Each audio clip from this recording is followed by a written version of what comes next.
ہارون حضرت موسیٰ علیہ السلام کے چچا یزید کا بیٹا تھا۔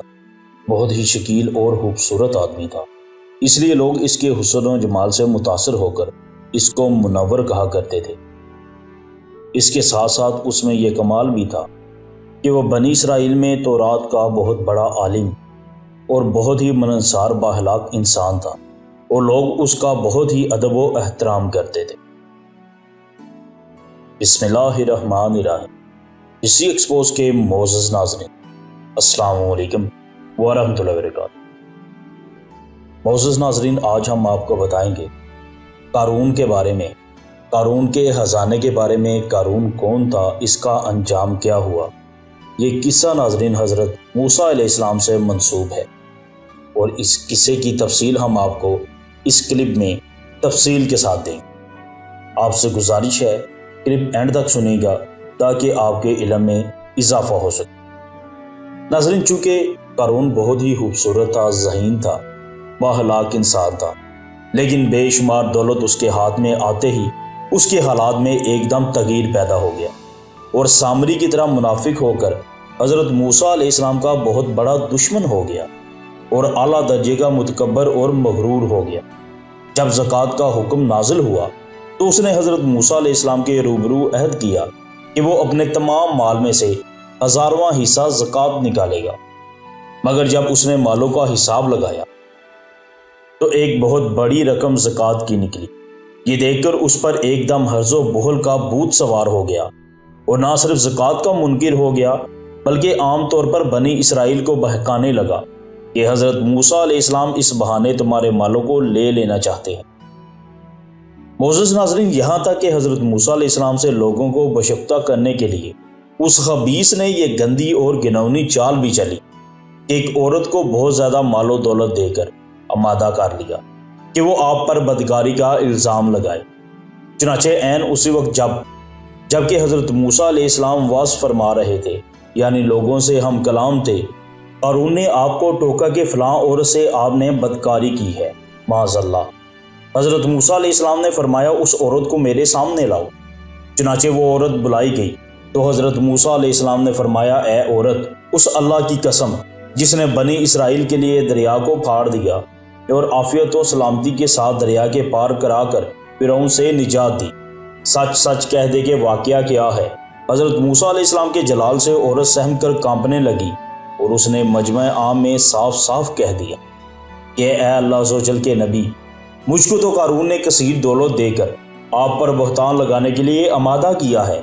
اس وقت حضرت موسیٰ علیہ السلام ابدیدہ ہو کر سجدہ شکر میں گر پڑے، اور بحالت سجدہ آپ نے یہ دعا مانگی کہ یا اللہ قارون پر اپنا قہر و غضب نازل فرما دے۔ پھر آپ نے مجمع سے فرمایا کہ جو قارون کا ساتھی ہو وہ قارون کے ساتھ ٹھہرا رہے، اور جو میرا ساتھی ہو وہ قارون سے جدا ہو جائے۔ چنانچہ ہوا یہ کہ 2 خبیثوں کی سوا تمام بنی اسرائیل قارون سے الگ ہو گئے۔ پھر حضرت موسیٰ علیہ السلام نے زمین کو حکم دیا کہ اے زمین تو اس کو پکڑ لے، تو قارون ایک دم گھٹنوں تک زمین میں دھنس گیا۔ پھر آپ علیہ السلام نے دوبارہ زمین سے یہی فرمایا تو وہ کمر تک زمین میں دھنس گیا۔ یہ دیکھ کر قارون رونے لگا اور بلبلانے لگا، اور قرابت اور رشتہ داری کا واسطہ دینے لگا۔ آپ علیہ السلام نے کوئی التفات نہ فرمایا، یہاں تک کہ وہ بالکل زمین میں دھنس گیا۔ 2 منحوس آدمی جو قارون کے ساتھی ہوئے تھے لوگوں سے کہنے لگے کہ حضرت موسیٰ علیہ السلام نے قارون کو اس لیے دھنسا دیا ہے تاکہ قارون کے مکان اور اس کے خزانوں پر خود قبضہ کر لے۔ تو آپ علیہ السلام نے اللہ تبارک و تعالیٰ سے دعا کی کہ قارون کا مکان اور خزانہ بھی زمین میں دھنس جائے۔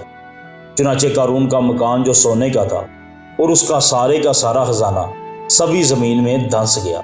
اگر ہم اس واقعے کو قرآن پاک کی زبان سے سنیں، اللہ تبارک و تعالیٰ ارشاد فرماتا ہے کہ ہم نے قارون کو اتنے خزانے دیے تھے کہ ان خزانوں کی کنجیاں ایک مضبوط اور طاقتور جماعت بمشکل اٹھا سکتی۔ بے شک قارون موسیٰ علیہ السلام کی قوم میں سے تھا۔ پھر اس نے قوم پر زیادتی کی، اور ہم نے اس کو اتنے خزانے دیے جن کی کنجیاں اٹھانا ایک طاقتور جماعت پر باری تھی۔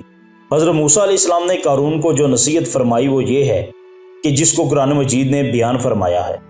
اسی خیر ہوائی والی نصیحت کو سن کر قارون حضرت موسیٰ علیہ السلام کا دشمن ہو گیا۔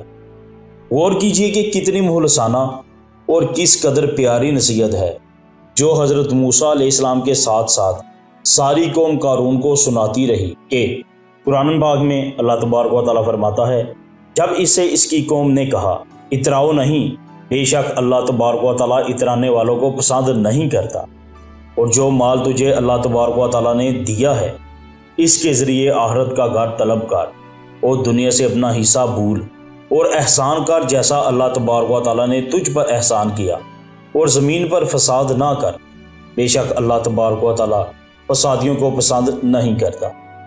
لیکن ناظرین، ہوا کچھ یوں، قارون اپنے مال کے گھمنڈ میں اس مخلصانہ نصیحت کو ٹھکرا دیا اور خوب بند سور کا تکبر اور غرور سے اترتا ہوا قوم کے سامنے آیا اور حضرت موسیٰ علیہ السلام کی بدگوئی اور ایذا رسانی کرنے لگا۔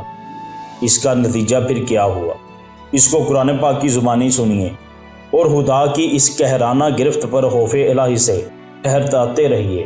اللہ اکبر۔